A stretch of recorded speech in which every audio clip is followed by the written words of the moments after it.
നമസ്കാരം. ചാനൽ 91 ന്യൂസിലേക്ക് സ്വാഗതം.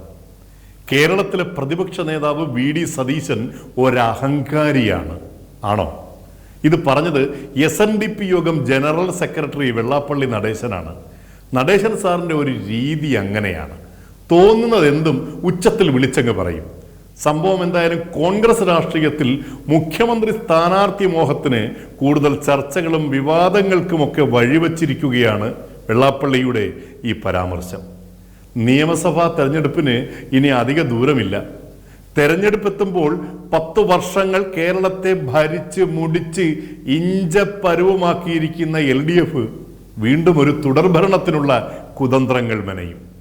നിലവിലെ ദുർഭരണത്തിൽ സഹികെട്ട കേരള ജനത തങ്ങൾ ഒരു പണിയെടുത്തില്ലെങ്കിലും UDFനെ ജനങ്ങൾ അധികാരത്തിലെത്തിക്കും എന്ന വിശ്വാസത്തിൽ അവനവന്റെ സീറ്റുകൾ ഉറപ്പിക്കാൻ പന്തം കണ്ട പെരിച്ചാഴിയെപ്പോലെ ഓടിപ്പാഞ്ഞ് നടക്കും കോൺഗ്രസ് നേതാക്കൾ. ഇപ്പോൾ നടന്ന പാലക്കാട് ഉപതെരഞ്ഞെടുപ്പോടെ മാനസികമായി തകർന്ന് തരിപ്പണമായെങ്കിലും കേരളത്തിലൊരു 10 MLA കസേരയെങ്കിലും ഉറപ്പിക്കാൻ ഏതു ചെകുത്താനെയും കൂട്ടുപിടിക്കാനായി കരുക്കൾ നീക്കും BJP. അങ്ങനെ കേരള രാഷ്ട്രീയം ഇപ്പോഴേ ചൂടുപിടിച്ചു തുടങ്ങി.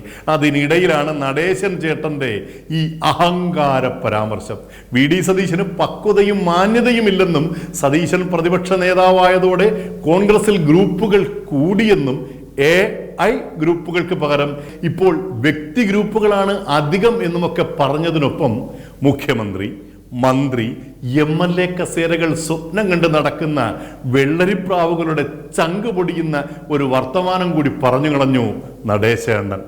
വി.ഡി. സതീശനാണ് നേതൃത്വം നൽകുന്നതെങ്കിൽ 2026 നടക്കുന്ന നിയമസഭാ തെരഞ്ഞെടുപ്പിൽ കോൺഗ്രസ് തോറ്റൂപ്പാട് വരുമെന്ന വെള്ളിടി വർത്തമാനം. അണ്ണാ, അതിച്ചിരി കടുത്ത പ്രയോഗമായി പോയി. വെളുവിളാവെളുത്ത കതർ വസ്ത്രങ്ങളിൽ അല്പം പോലും അഴുക്ക് പുരളാതെ സൂക്ഷിക്കുന്ന വിയർപ്പിന്റെ അസുഖമുള്ള ഭൂരിഭാഗം കോൺഗ്രസ് നേതാക്കന്മാരുടെയും മോഹനസുന്ദര സ്വപ്ന ചിറകുകൾ കരിഞ്ഞ പോലെയായിപ്പോയി ആ ശാപവർത്തമാനം.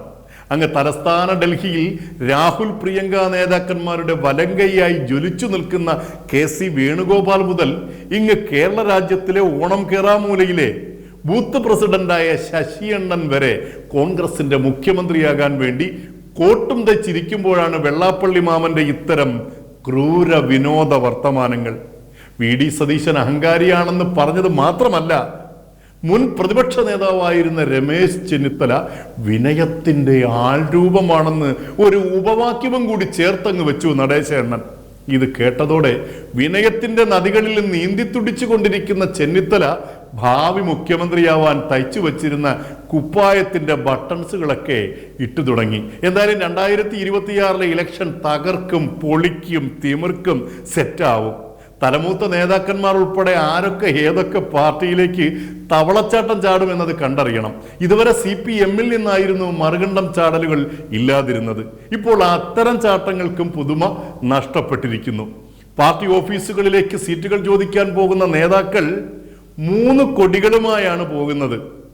ഒന്ന്, അതുവരെ വിശ്വസിച്ചിരുന്ന സ്വന്തം പാർട്ടിയുടെ കൊടി. മറ്റു 2 എതിർ പാർട്ടികളുടെ കൊടി. സീറ്റില്ല എന്ന് സ്വന്തം പാർട്ടി പറഞ്ഞാൽ ആര് സീറ്റ് നൽകുന്നുവോ അവരുടെ കൊടി ഉയർത്തിപ്പിടിക്കും. മറ്റു 2 കൊടികളും തെരുവിലേക്ക് വലിച്ചെറിയും. അല്ല പിന്നെ, നമ്മക്ക് കസേര മതിയേ. വോട്ട് ചെയ്യാൻ വരുന്നവൻ പൊതുജനം, മണ്ടൻ, കഴുത. അവർ എന്നും ജനാധിപത്യത്തിന്റെ വെറും കാവലാളുകൾ.